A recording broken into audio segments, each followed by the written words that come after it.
কর্মসূচি আসলে এটা ঈদের ছুটির পরে জাতীয় নেতৃবৃন্দ আবার তারা যদি বসে মিটিংয়ে বসে তারা সিদ্ধান্ত নিবে আসলে কি করা যায়।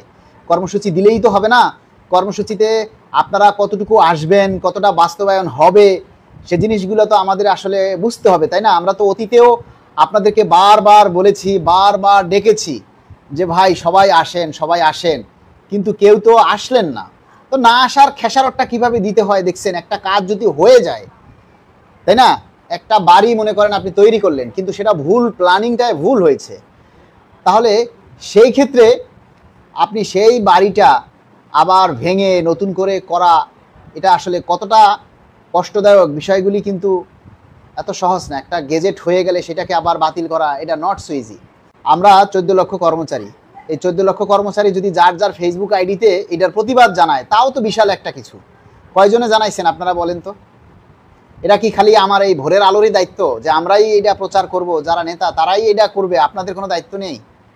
সব দায়িত্ব কি নেতাদের? নেতারাই সব কিছু করবে? হ্যাঁ, নেতারা করবে, আপনারা সেটা প্রচার করবেন। আপনারা কয়জনের প্রচার করছেন বলেন? দেখেন সরকার কি চালাকিটা করছে, যে 2 জুন বাজেট ঘোষণা করেছে, 3 জুন তড়িঘড়ি করে তারা দুপুরের মধ্যে প্রজ্ঞাপনটা দিয়ে দিল। পরের দিন 4 তারিখ অফিস, 3 জুন প্রজ্ঞাপন দিল, 4 তারিখ অফিস করে বন্ধ, 10 দিন বন্ধ, যেন এটা মোটামুটি একটা চাপা পড়ে যায়, এমন একটা বিষয় আর কি হিসাবে আর কি এই প্রজ্ঞাপনটা করা হয়েছে। যে প্রজ্ঞাপনটাতে অনেকটা ভুল, অনেক বড় একটা ভুল। সেটা হচ্ছে ওনারা সর্বশেষ একটা ধাপ দিচ্ছে যে সর্বনিম্ন 1000 টাকা বাড়বে।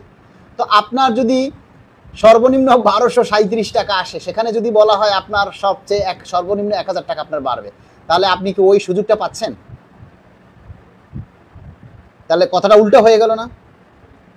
হুজুরকে টাকা কম দিলে কম দোয়া করে,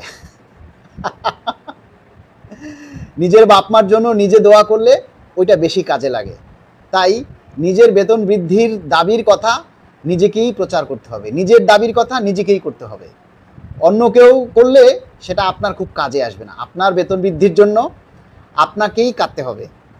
আপনি যদি সেটা না কাঁদেন, আর আপনি এতদিন যেটা নিজের জন্য কাঁদেন নাই, অন্যরা আপনার জন্য কাঁদছে, অন্যরা আপনার বেতন বৃদ্ধির জন্য কাঁদছে, তখন আপনারা আসেন নাই, আর না আসার ফল আপনারা পেয়েছেন। বাংলাদেশের সরকারি চাকরিজীবীদের জন্য একমাত্র তথ্যভিত্তিক ইউটিউব চ্যানেল এটি। আপনি যদি একজন সরকারি চাকরিজীবী হয়ে থাকেন, তাহলে নবম পে স্কেল সহ মহার্ঘ ভাতা সংক্রান্ত সর্বশেষ ও নির্ভরযোগ্য আপডেট পেতে চ্যানেলটিতে লাইক দিন, আপনার মূল্যবান মতামত কমেন্টের মাধ্যমে জানান এবং অবশ্যই চ্যানেলটি সাবস্ক্রাইব করতে ভুলবেন না। ধন্যবাদ।